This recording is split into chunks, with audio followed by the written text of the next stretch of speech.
Assalamualaikum warahmatullahi wabarakatuh. Selamat pagi Pak Ilham. Baik, di sini kami akan menjelaskan hasil diskusi kelompok kami terkait dengan evolusi kapal pesiar, dan juga di sini saya tidak sendiri. Di sini ada teman-teman saya. Mohon maaf ada juga yang tidak masuk dikarenakan sedang sakit. Saya Sejana Sorry. Dan saya Dewi Sela Rahmawati. Dan saya Bekara Putusari. Ya, itu saja pertemuan kelompok dari kami. Assalamualaikum. Baik, materi pertama langsung saja, evolusi kapal pesiar telah membawa dampak besar bagi pariwisata global. Berikut pengaruhnya. Yang pertama itu ada akses ke destinasi yang lebih luas. Dulu kapal pesiar melayani rute tertentu, tetapi dengan adanya teknologi modern, kapal kini dapat menjangkau destinasi yang lebih jauh, termasuk Antartika, Kepulauan Pasifik. Ini juga membantu peluang bagi ekonomi lokal untuk berkembang melalui pariwisata. Yang kedua, peningkatan infrastruktur pariwisata. Pelabuhan di berbagai negara telah berkembang untuk menampung kapal pesiar yang lebih besar, kota-kota seperti Barcelona, Miami, dan Singapura. Kemudian yang ketiga itu meningkatkan sektor ekonomi lokal.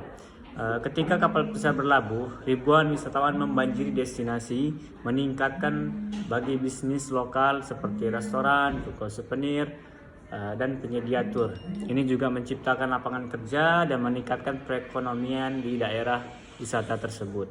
Kemudian di sini yaitu yang keempat, munculnya wisata all inclusive. Jadi kapal pesiar modern itu menawarkan pengalaman wisata yang lengkap seperti akomodasi, makanan, hiburan, dan aktivitas rekreasi dalam satu paket. Kemudian yang kelima itu dampak lingkungan dan keberlanjutan. Seiring meningkatnya popularitas kapal pesiar, munculnya juga kekhawatiran terkait polusi dan dampak ekologi di destinasi wisata. Jadi industri ini kini mulai beradaptasi dengan teknologi yang ramah lingkungan seperti penggunaan bahan bakar yang rendah emisi dan pengolahan limbah yang lebih baik. Jadi kesimpulan dari materi pertama itu, evolusi kapal pesiar ini telah mengubah pariwisata global dengan membuat perjalanan lebih mudah, meningkatkan ekonomi lokal, dan menciptakan pengalaman yang lebih inklusif. Namun tantangan seperti ini dampak lingkungan tetap perlu diperhatikan agar industri ini berkembang secara berkelanjutan.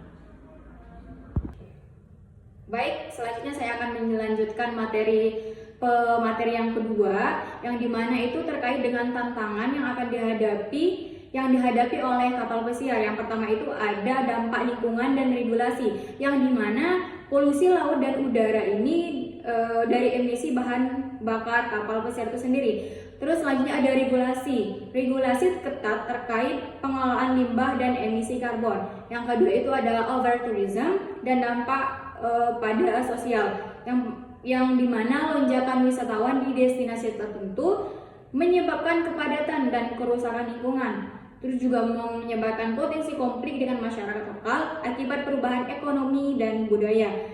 Yang ketiga itu ada biaya operasional dan ekonomi, yang dimana itu harga bahan bakar yang tinggi dan biaya pemeliharaan kapal juga tinggi. Terus ada juga persaingan harga dengan moda transportasi lain mempengaruhi daya beli wisatawan. Yang terakhir itu ada inovasi dan teknologi, yang dimana pengembangan kapal dengan energi ramah lingkungan, dan juga ada digitalisasi layanan dari kapal untuk meningkatkan pengalaman pelanggan. Jadi kesimpulannya adalah industri kapal pesiar menghadapi tantangan yang sangat besar, mulai dari dampak lingkungan ekonomi, dari dampak overtourism, biaya operasional, hingga kebutuhan inovasi teknologi untuk bertahan dan berkembang. Sekian, terima kasih. Baik, saya akan menjelaskan sejarah kapal pesiar dari abad 1800-an sampai sekarang. Jadi pada tahun 1800-an itu era kapal uap dan awal kapal pesiar. Jadi pada tahun 1830-an itu perusahaan Inggris Peninsular dan Oriental Steam Navigation Company itu mulai mengoperasikan kapal uap untuk transportasi penumpang dan barang. Pada tahun 1844, P&O ini menjadi pelopor layanan kapal pesiar yang pertama yang membawa wisatawan ke tujuan eksotis seperti Laut Mediterania. Pada tahun 1867, penulis Mark Twain itu mengikuti perjalanan pesiar pertama di Amerika Serikat dengan kapal Quaker City, menjadikannya awal dari tren perjalanan pesiar di kalangan kelas atas. Jadi pada tahun 1900-an sampai 1940 itu era kapal pesiar mewah.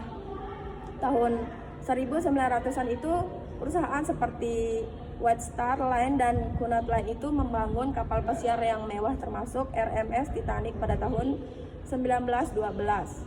Pada tahun 1920 sampai 1930-an itu munculnya kapal pesiar transatlantik mewah seperti RMS Queen Mary dan RMS Queen Elizabeth yang menawarkan perjalanan penuh gaya bagi kelas atas. Pada tahun 1950 sampai 1970 itu era kemunduran dan revolusi kapal pesiar. Pada tahun 1950-an itu munculnya pesawat terbang yang menyebabkan penurunan jumlah penumpang kapal pesiar transatlantik. Pada tahun 1960-an, kapal pesiar ini mulai berubah menjadi sarana rekreasi daripada hanya alat transportasi. Pada tahun 1972 itu Carnival Cruise Line didirikan untuk mengubah industri kapal pesiar dengan menawarkan perjalanan santai dan hiburan di atas kapal. Pada tahun 1980-an sampai tahun 2000-an itu eranya modernisasi dan mega kapal. Jadi pada tahun 1980-an itu Royal Caribbean dan Norwegian Cruise Line itu mulai mendesain kapal yang lebih besar dengan fasilitas lengkap seperti kasino, teater, dan restoran yang mewah. Pada tahun 1990-an itu kapal Voyager of the Seas ini dari Royal Caribbean pada tahun 1999 itu memperkenalkan inovasi seperti dinding panjat tebing dan mall dalam kapal tersebut. Pada tahun 2000-an, Carnival dan Royal Caribbean ini mendominasikan industri dengan kapal-kapal raksasa seperti Oasis of the Seas.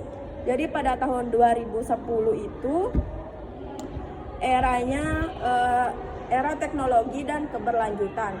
Pada tahun 2016 Harmony of the Seas ini menjadi kapal pesiar terbesar di dunia dengan kapasitas lebih dari 6.000 penumpang. Pada tahun 2020, pada saat pandemi COVID-19 itu menyebabkan gangguan besar terhadap industri kapal pesiar, tetapi perusahaan ini mulai beradaptasi dengan protokol kesehatan baru.